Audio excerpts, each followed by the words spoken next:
Hello, ladies and gentlemen. Jacob Licklider here, and once again, we are back with another reaction to a brand new episode of Doctor Who. We are at the sixth episode of season 1, season 14, or season 40, depending on who you ask, with Rogue by Kate Herron and Briony Redmond, also directed by Ben Kessel. So this is actually an episode that I was actually really looking forward to.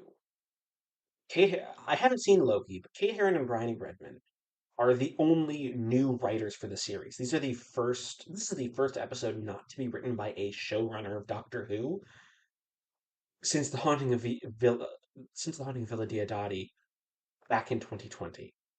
That's a really long stretch to be having what's essentially very limited visions for Doctor Who. Now, there's some caveats to that. Obviously, Flux had one episode co-written by Maxine Alderton, as well as Legend of the Sea Devils being co-written by Ella Road.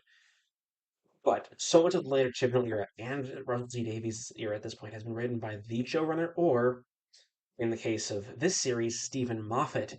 It means that we don't necessarily get as many voices, we don't get as many voices making their weight known on Doctor Who. And I honestly think that that's part of what makes Doctor Who work so well, as it does, because of how Doctor Who reinvents itself. It's honestly it's never a great thing to be having uh, one writer write so much back to back.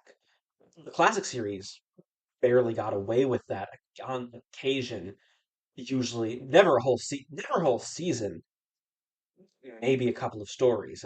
Off the top of my head, I can really only think of Ian Stewart Black writing The Savages and the War Machines back to back, though The War Machines was from an idea by Kit Kedler initially, uh, as well as Robert Holmes as script editor having to write a couple of things back to back, mainly uh, mainly around season 13, having multiple series. Not credited to him, but he wrote specifically.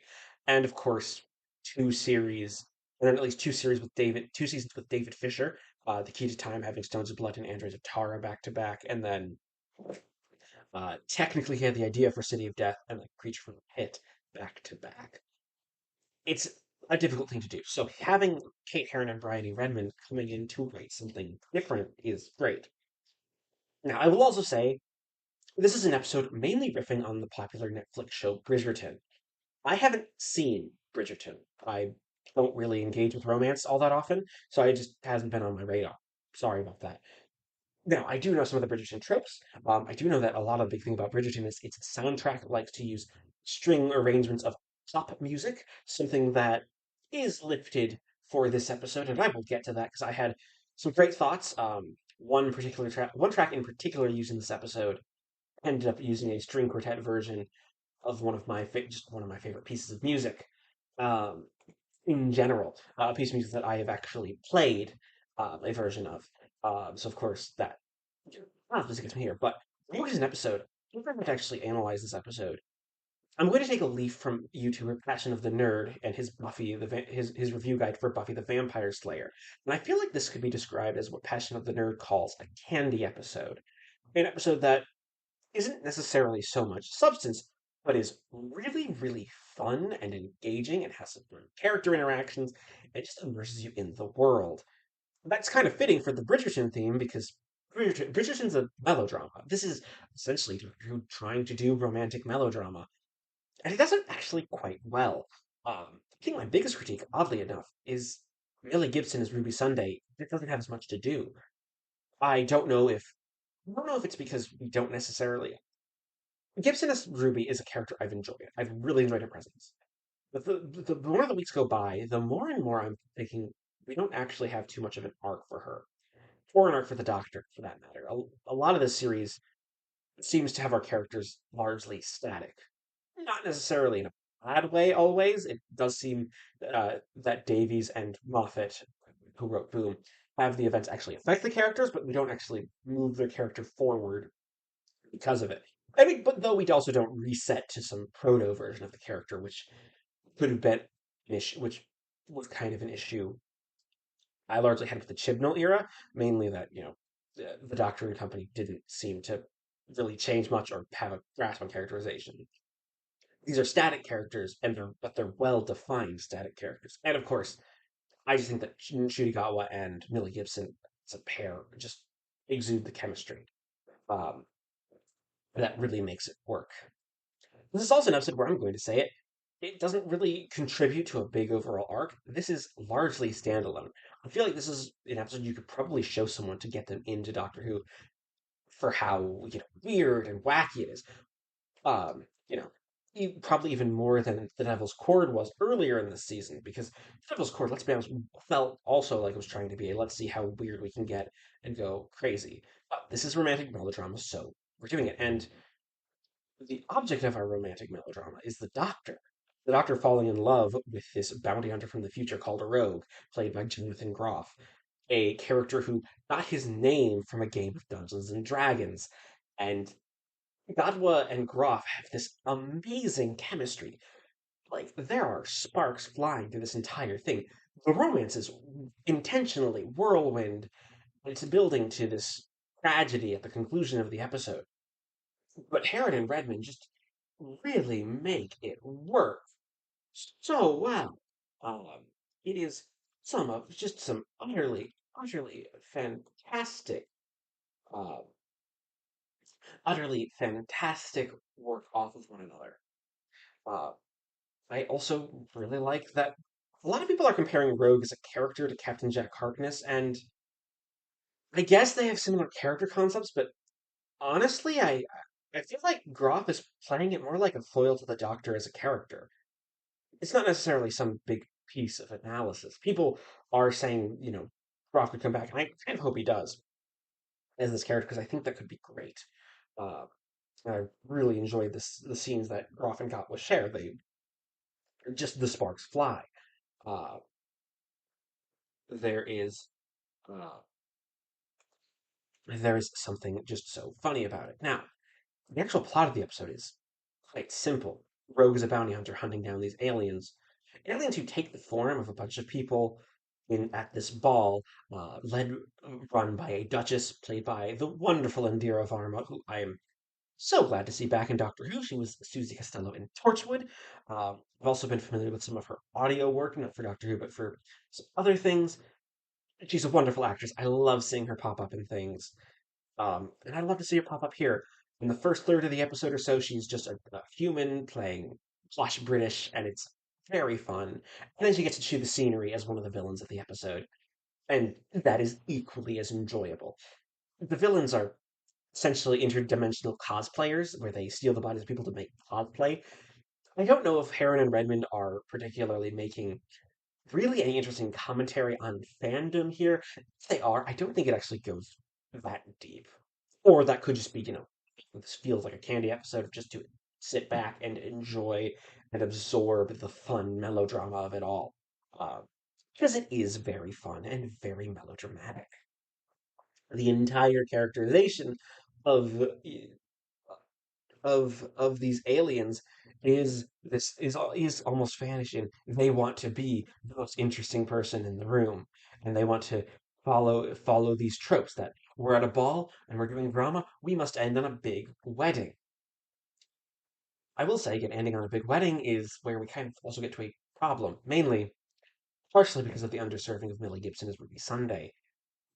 Gibson's plot is scaled way back. She gets accidentally cornered by an alien trying when she's trying to help someone she thinks is human, and the alien tries to take her over, and we do a fake out death. And I actually think the fake out death is played quite well, and the reveal of how Ruby got out of it is also good. I just don't think that Ruby had nearly enough focus in the episode. It was largely focused on the Doctor, and it's fine. That's fine for an episode, but it's fine for an episode, but it's sort of an issue that keeps cropping up in this series where, Ruby just hasn't had that strong of a characterization. I'll also say, Rogue sacrificing himself to save everyone in the end, while it's not perfect, but it's certainly a great resolution. I had a lot of fun with it. Oh, there's also a big canon breaking thing that the Shalka Doctor is now canon, and I know a lot of people are excited. I was kind of shocked that it's canon. I'm kind of just honestly, I'm kind of sick of the new doctors we didn't know. But I mean, if this does give Big Finish the license to use Richard E. Grant as the Doctor, I can maybe look past it. I hope they do something interesting with it. Or it could just either have to do something interesting or just let it sort of fall by the wayside, uh, be the Doctor being half human on his mother's side, things like that. But the one thing I really did want to talk about in this episode is actually the music choice. Again, we're doing the Bridgerton thing of making sort of string renditions of pop songs. Now, entirely pop songs. Anna Klein Nacht music is by Wolfgang Amadeus Mozart is used at this is probably the one most actual like classical piece of music used, or at least an abridgment of it is used. So that's wonderful here. I also caught the wonderful. There's also a version of "Bad Guy" by Billie Eilish used. The Doctor at one point sings "Pure Imagination" as he's showing Rogue the TARDIS, which is a wonderful scene. I don't know. I feel like this might just be a character defining moment for Got Was the Doctor. Just that little bit of Wonka-esque wonder as he's showing this man he's fallen madly in love with his spaceship, and it is great. Also, he forces Kylie Minogue's "Can't Get You Out of My Head" over the speakers, which I'm going to take that as a Shadow reference. If you understand why that's a Shadow reference. Um, More importantly, when Doctor and Rogue decide we need a scandal, Murray Gould decides to use a string rendition of Astor Piazzolla's Libertango, which is a tango I adore. It is, well, this is a string rendition, but I've played it with trumpet and full orchestra. It is a beautiful piece.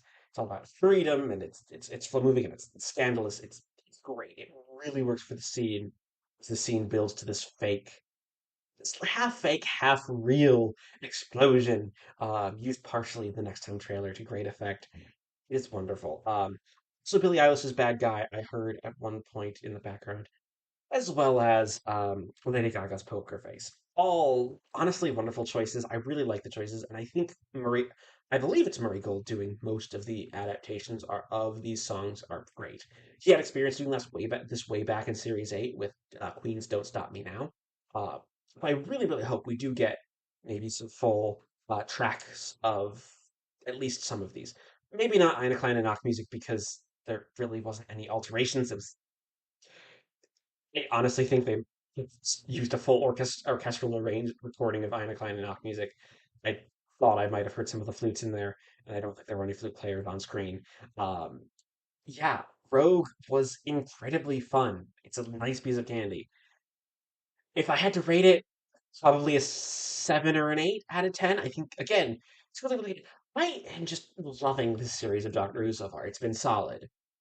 I kind of wish there was more. I kind of wish we could have more than 8 episodes, but what are you going to do? It's sort of the modern TV production style, sadly. Um, I will say next week is the finale, or part one of the finale, so we'll see how that goes. It's the one where I'm actually most worried about. Other than that, what do you think of this episode? Did you like it? Did you just like? Let's get a discussion going in the comments below. Please leave a like if you haven't already. Subscribe if you haven't. If you want more of me, I have a blog and a comic book podcast with my good friend Joey Morgan, which I will link down in the description below. And so to that, see you guys next week with another reaction of Doctor Who.